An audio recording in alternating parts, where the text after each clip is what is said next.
Joins us, a local attorney, school board member, and heck of a nice guy. How are you? Good to see you. Nice to see you as well. Now, we've wanted to talk a little bit about the school system. Yep. Because there's been a lot of changes, and there's a lot of different pieces to the puzzle going on. Maybe give us a little clarification on how we can find out more information. Right. So, well, to start with, we had sent out an invitation, being the Carrabassett Valley School Committee, to all property tax payers in Carrabassett, real estate property taxpayers, just trying to get some interest and some feedback in the school system and set up lines of communication.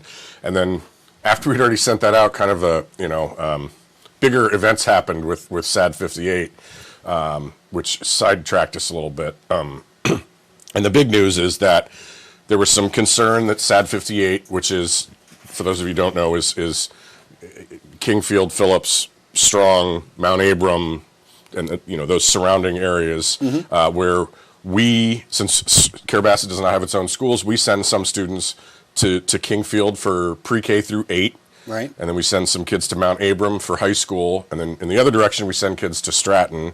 And we have one or two that have gone to Mount Blue. And then we send some to CVA as well. But one of the two main public school options is SAD 58. And there was some concern that they might close the high school, which they thankfully ultimately decided not to do.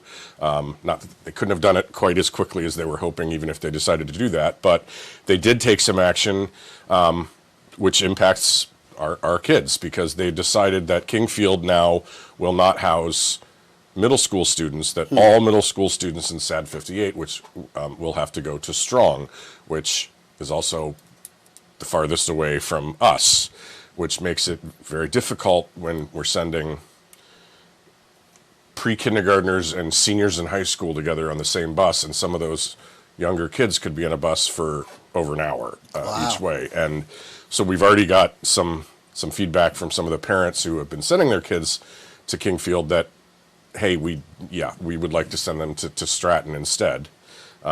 Stratton has informed us that they have the capacity to absorb as many of our students as need be, so that's good. But it's just, it's something we need to be thinking about.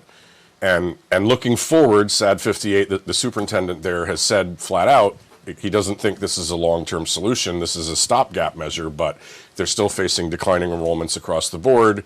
And with raising property taxes, even if you're not selling, it means your share of the money that pays for the school from the state goes down. Right. So their tax burdens are going to keep going up. And at some point, they may face themselves saying, we still need to do something else, whether it be consolidate schools or close a school or, whatever they need to do. And I mean, we have an obligation to educate our kids regardless of what's going on. And so we would really like people to try and start thinking about that and get involved. Our next board meeting is March 17th, and we're going to set aside an hour just to have anybody public questions. Talk. Yeah, just honestly, like brainstorming, like, hey, what does this look like? What do we want to be thinking about doing going forward in the future? What can we do to help? I mean, there's all sorts of ideas on the table, whether it's helping SAD 58 with additional contributions beyond what we need to, whether it's, hey, maybe the writing's on the wall, or it's, okay, well, we at least need to talk about busing. Like, are we really going to provide a bus all the way to Strong? I don't know how that would work, honestly. Yeah. And middle school sports is another issue that dear to my heart. Right. I coached hadn't even thought of that. Soccer, and we won last year. By the way. Hey, congratulations. Thank you. Of course you did. Yes. But realistically, it's the SAD 58 schools and Rangeley and Stratton. And if SAD 58 combines all their schools into one team, I don't think Stratton and Rangeley are going to be interested in playing the SAD 58 All-Stars. And it's part of culture. It's part of the culture. And those local communities really benefit from having those local sports, and that's part of the reason why everyone is so adamant about, no, we need to keep our school, because the communities really come together for those events. And I would like to get the superintendents together to try and the principals, realistically, to try and figure out if there's some way we can make that work going forward. So the March 17th meeting? That will still come later. That comes later. For the sports, but I mean, Yeah. this is March 17th is just Carabasset Valley School Committee meeting. It's held at the town office. There's information on the CarabassetValley.org webpage. We also, the school committee has a Facebook page. We'll put information up there. People can call the town office to get information about it. And the agenda will be up. But it's just, we're going to set aside a half an hour, just let's hear from the community. Let's start this.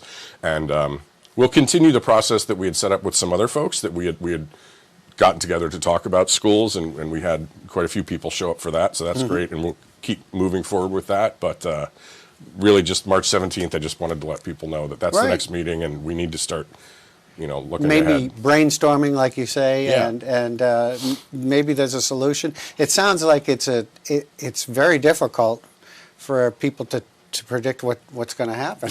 For sure. And we really do need regional solutions. Like, I mean, that's one of the issues. I think that if SAD 58 had tried to close Mount Abram, it would be complicated by the fact that the state has an obligation to educate the children in the unorganized territories, which there are a lot of north of us. And if there's no high school, then the state's then in the position of saying, well, what do we do now? And they might say, well, you can't close Mount Abram. And I don't know. SAD 58 at that point says what? Well, what are you going to do about it? Yeah. If there were no limitations, what do you think the ideal situation would be? I mean, I think we need help from the state, honestly.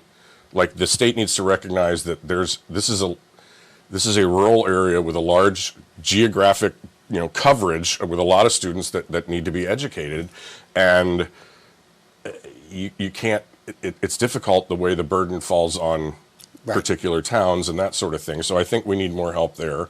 I think Stratton and Kingfield and the schools that we send our kids to are doing, and I don't mean to disparage the other schools, because we don't send kids there, so I'm not as aware of how they're doing, but I think they do a great job. Mm-hmm. But we need good school choices if we're going to have people come in and stay. Yeah. And we need to look at, even though Carabasset's population may be going up, some of the surrounding towns' school populations continue to go down. Wow. Part of it was related to the pandemic, but part of it is just the aging population and the demographics. So I don't know what part of me is like, oh well, there should be schools in the central area, but I respect that. Carabasset doesn't want to be in the position either where they're paying the lion's share of all of the education.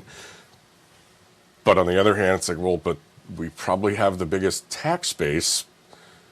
Again, I want the community involved. Yeah. The school committee wants the community involved, to try and exactly that. What is the best situation for our education right now? Like, what can we do to make it good and strong and robust and, something that's going to be there in the long term. For now and in the future as well. Right. And it doesn't mean, we demolish these other schools. It's what do we do? Like, I mean, how can we strengthen them? Or if that's really not going to work, Mm-hmm. As you mentioned, that maybe the state needs to get involved. Has someone reached out?